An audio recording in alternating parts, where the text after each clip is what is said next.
How's it going, everybody? My name's Avid, and we are back in our beautiful but cursed Swiss mountain town that is Rosewood during the day and Vilethorn at night. In just a moment, we are going to watch this beautiful town turn into the cursed version of the city. All of this stuff we built last episode, so if you haven't seen it, I totally recommend you check it out.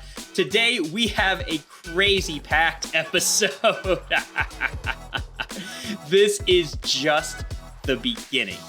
Today, there is a lot of stuff that we are going to do. For instance, that Twizzler arch behind me needs to be taken care of, and this market square I want to fill out with stalls and vendors and NPCs to talk to. Of course, NPCs are going to go in all of these houses as well. Then I want to figure out a way for players to fast travel to this place. I'm thinking of like a horse and buggy fast travel system. So we'll figure out that piece. And then the very last thing to end this video is going to be an amazing time lapse of this mansion that is only going to show up at nighttime. And it's going to be a puzzle-filled mansion that will lead to the second layer of our dungeon, the catacombs. Are you guys ready for an awesome episode? Because I know I am. Let's get started. Okay, so today the first thing we're going to do is build out our little transit system, our horse and buggy, which is going to take players from thousands of blocks in that direction and bring them to the entrance of Rosewood / Vilethorn. While I show you guys, I'm going to build this little wagon here in a second. And while I show you guys, I just want to have like my first, what I would say is like real conversation with you. I really want to tell you guys, why am I here? Why am I making content? And, what are my plans with all of this? And so I guess it kind of all starts with every server I have played with my friends always ends the same way. And maybe you guys feel this way, maybe you don't, let me know. But basically the way it goes is we hit the end game. Everybody gets all of the best gear. Everyone has full netherite, all enchanted. We have farms for everything. We've conquered bastions in the end. And, it just feels like every single part of the game has been beaten, including building mega bases and spending hundreds of hours, mining out mountains and you name it. And I think, it's no fault of Minecraft, but Minecraft is a sandbox game. And it's up to you to come up with what the challenges are going to be. And so it's kind of you are the end game. But that doesn't always work for everybody. And so the way these servers go is friends get bored and they move on. And eventually it's just me playing on the server, coming up with my own objectives and really, missing my friends. So when I started this server, I wanted to do something different. I wanted to create a real end game. And so, this is what really spawned this entire channel, my love for command blocks and learning command blocks, because you guys know I come from software. And so, I love the idea of coding, especially in Minecraft, but I love the idea of vanilla Minecraft. And a lot of people, they'll see the end game as, oh, you just get a bunch of mod packs, you get the create mod, and that adds hundreds of hours. No, I want to add a reason. Why are the players still in this world? What is the history? What is the lore? What are the challenges besides, just going and beating like 10 withers at the same time, which is fine, but it's over. When it's over, it's over. And so that's where I came up with the idea to have a server where it's kind of like cat and mouse. Like I'm the mouse, as funny as that is, and I'm constantly creating these quests that keep my players, my friends, my really good friends, excited to come back to the server.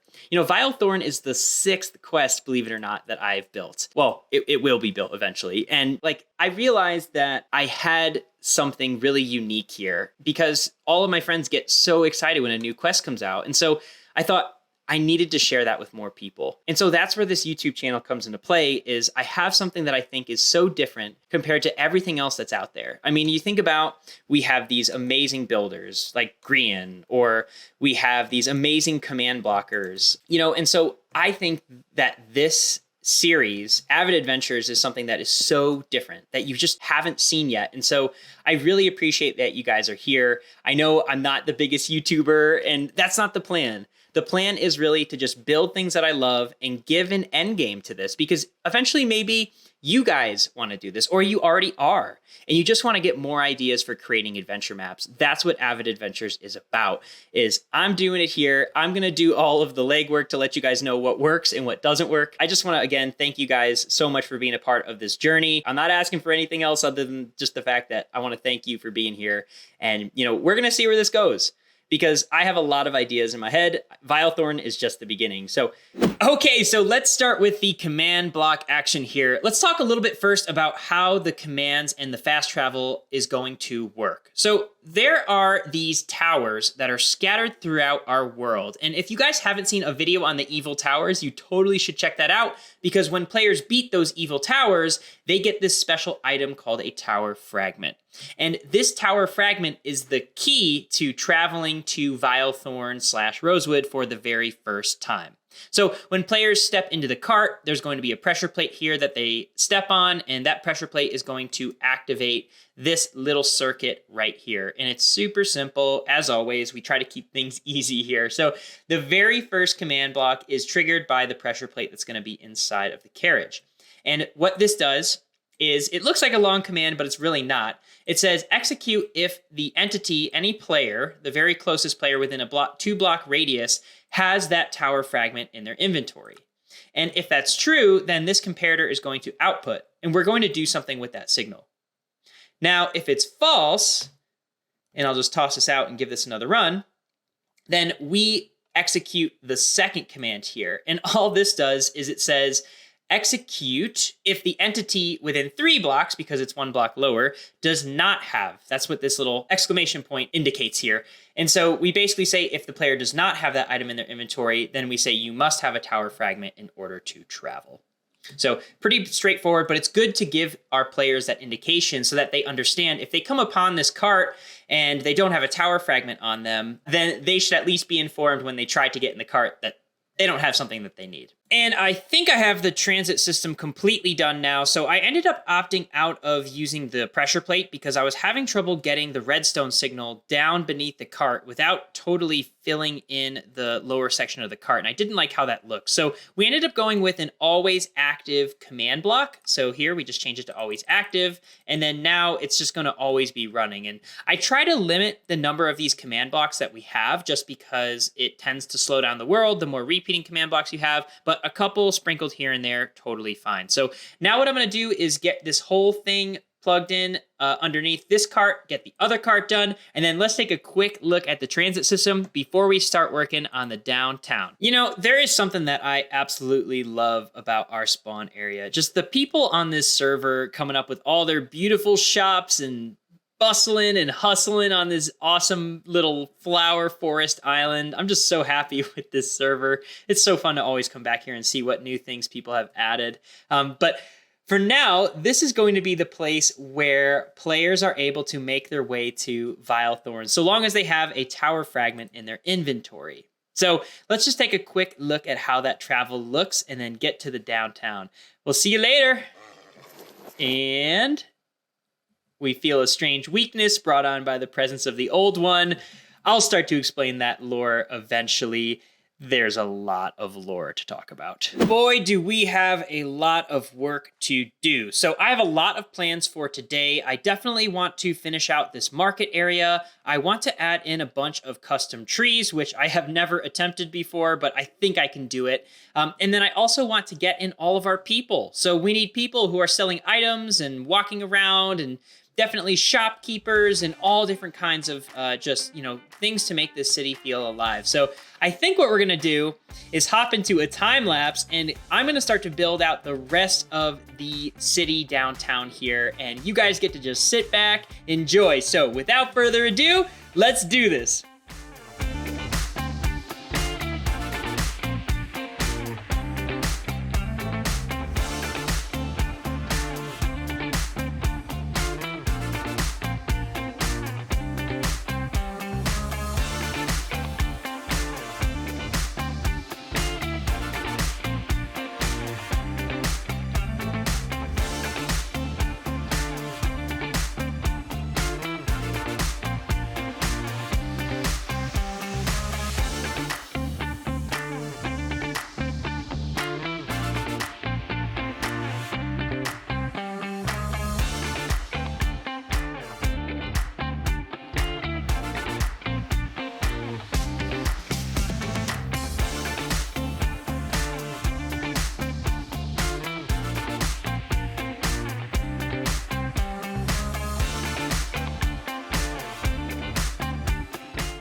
I think my brain is completely broken from making so many custom trees. I knew they were going to be hard. I've heard other YouTubers talk about why they don't do custom trees, and there are very few out there who can actually do them right. Scar, BOO. Yeah, I'm not even close to these guys, and I totally see where they're coming from now. But for our first time making custom trees together, I have to say I am really, really happy with the outcome. And I love the way that these trees create this canopy on our walkway, and the way that they add that absolutely needed splash of color against this dark, deep slate road. I am head over heels. If you guys can tell, I am smiling so much because I love, and the marketplace. Obviously, we did the marketplace too, on top of all of these other custom trees. It's beautiful. So the next thing we're gonna do is get in all of our NPCs and shops and start to make this place feel alive. And then of course, all of the trees and marketplace and things, we need evil versions of those because our town needs to turn over into Vilethorn at night. So guys, I have a lot of work ahead of me, but it's gonna be so much fun. So let's get started.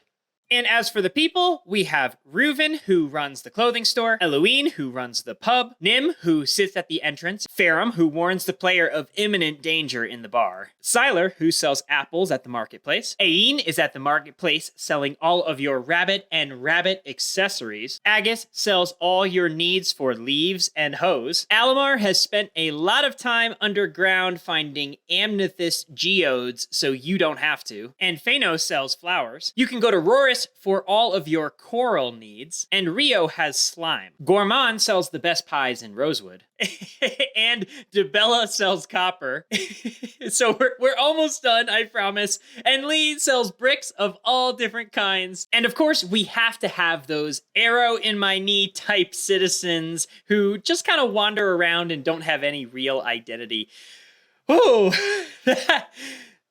guys, that little clip of all those characters, that took me like 2 hours because each one of these commands is ridiculous. I mean, when you're building out custom villagers and you're giving them custom trades, I'm clicking and clicking and clicking, and they're each trading in custom items and giving players back custom items.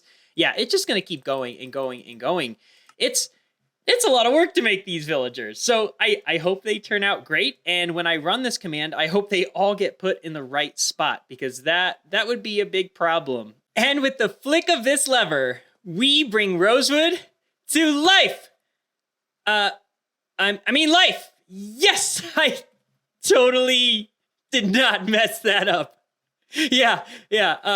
Anyways, check it out. We have all of our vendors in. We have these guys over here selling some apples for, a tower fragment. That's expensive, but worth it. Yes, very good.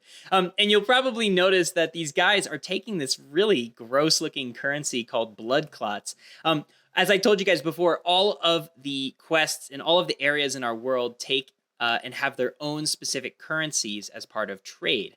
And it's really tricky to get some of these currencies. So what you guys are seeing here is it's not easy for players to come in here and buy a whole bunch of slime balls. Actually, is this even a good trade? Does it make sense to sell slime blocks and slime balls? And is one of these a better deal?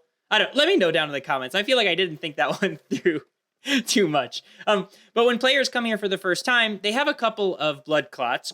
Gross, I know, but that's the currency. We can't change it. They have a couple in their inventory, and most of how they're going to get the rest of them is through scourging, through barrels and things around the town, but also they can convert currencies that they have from other lands directly into blood clots by talking to the bartender. So yeah, I think Vilethorn has really embraced the fact that it's cursed, even though Rosewood is this beautiful town. Let's just say that from a lore perspective, the blood clot thing is like, hey, yeah, we're the cursed place. We're definitely normal. And then coming all the way up here, let's see if yes. Okay, this guy's just going to stand here. And when players come by, he's going to be like, every night it happens. Players are gonna be like, what is going on, man? What is about to happen? And then the one of the last things I want to show you guys, there are so many things to show you, but we only have so much time today, is the guy who sells clothing here. he is actually going to sell an armor that is called Bloodweave. It's like a leather armor made of this special material, very expensive. And what I'm thinking is one of these pieces actually can't be acquired through just purchase. Maybe it's like a quest reward or something. And we're going to do a set bonus effect. So when all of those items are worn, players are going to have fire particles at their feet, and they're going to get a permanent speed boost. I think that'll look so cool. Yeah. I'm super excited. I can't wait to keep going. Now we need to make this place a little bit more evil at night and get these guys turned into zombies. That won't take much time. And then finally, the mansion. Here we go. All right, guys, I think it's time. I have made all of the changes down below to the command block room. And in just a couple moments here, as that sunset finishes, everything in this town is going to look different. All of our beautiful citizens that we just worked on are going to be zombified. Oh my God. It's amazing. It's so evil and crazy. Believe it or not, all I had to do was a bunch of replace commands. So I've done a couple tricks here with the trees. I've done a bunch of replacing of the grass and all of the wool and everything that seemed like a happy block. I turned it into an unhappy block. Unhappy. And actually, you know what? We have a couple of things here that we also need to address. A couple of the bushes here. And I'm noticing I'm picking up a lot of sticks. So I think my dead bushes popped off of the Crimson Nylium. I guess you can't put dead bushes on Crimson Nylium. Go figure. Otherwise, guys, I think this turned out great. Let's actually take a quick look at the whole thing turning back. If we just set the time to day, look at that. And it's beautiful. And all of our citizens come back. Guys, the transformation's done. This is looking so good. I've never done anything like this, and I love it. I love it so much. All right, and I know you guys are itching to see that mansion, and I am really excited to get started on it. But first, we cannot forget about the Twizzler archway and solving that problem of how's it gonna look. So I actually think I'm leaning more towards an organic arch. So I'm thinking, I learned so much making all of these custom trees. Why not give it a shot and try to make an archway out of trees? And I think that'll just look a lot nicer. I played around with stones and nothing really fit the theme. So I'm thinking this might be the right way to go. And while I do this, I might as well teach you guys a little bit of how I'm designing these trees. So I'll give you a snapshot of all of the stages that I go through to fill in the trees. So the very first stage here is you kind of create this central stem. And then you build branches in a bunch of directions with this type of wood as much as you want, really. You're just trying to create the general form of the tree. In stage 2, what you want to do is you want to start smoothing out that blocky look by putting slabs. In this case, I use spruce slabs to fill in between these oak logs. And what that does is it gives it a much more organic and flowy feel. And stage 3 is when you start to add these tiny internal branches that kind of wrap in on the tree to give it that internal volume. Stage 4 is a little funny looking because basically all you do is you take oak leaves, in this case is what I'm using, kind of your base leaf layer. We're going to do 3 different colors of leaves, so keep that in mind. But you take your base layer and you're just placing it on the very top of all of your big and small branches. Stage 5, and we're starting to look a little bit more like a tree. Kind of a tree missing a whole lot of leaves and shape,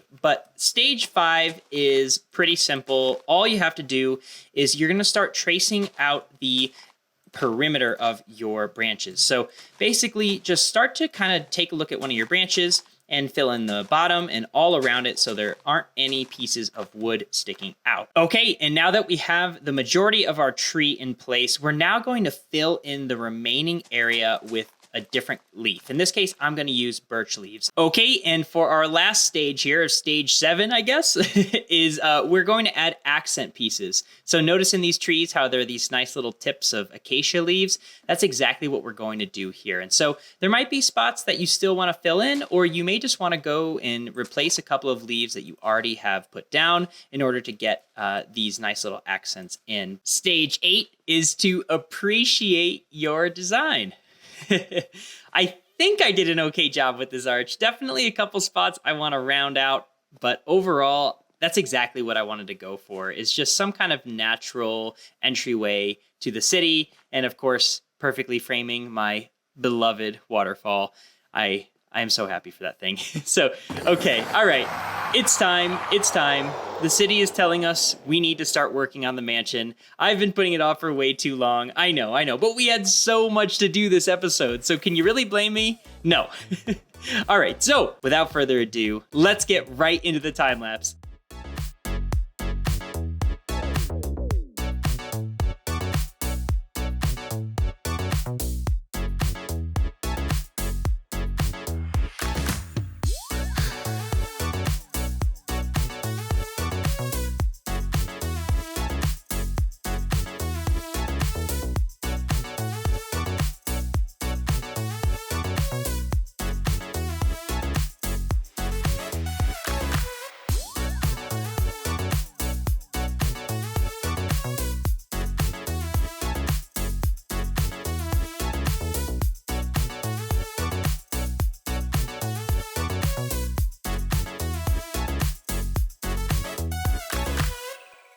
Guys, we actually finished the mansion. I had so much fun making that time lapse. I hope you enjoyed watching it. That was actually 3 hours of work condensed into about 43 seconds. So yeah, that was definitely a lot more than I thought, but it was a whole lot of fun. So I'm so happy with the way that it turned out. Now, I actually based this off of a real place. There's a place called Villa Castle in Switzerland, and I tried to recreate it as faithfully as I could, at least from the front. And if I remember, I'll put a picture of it somewhere up in the corner of the screen here. But yeah, I am so happy with how this whole mansion turned out. Obviously, the interior is not done at all. That is going to be for the next episode, so make sure to tune in for that. But we're going to put a whole bunch of puzzles in here and ways to get down to the next layer of this quest, which is going to be the catacombs, which is going to be a procedurally generated dungeon, by the way. And I have no idea how I'm going to do this, so I am so excited for that.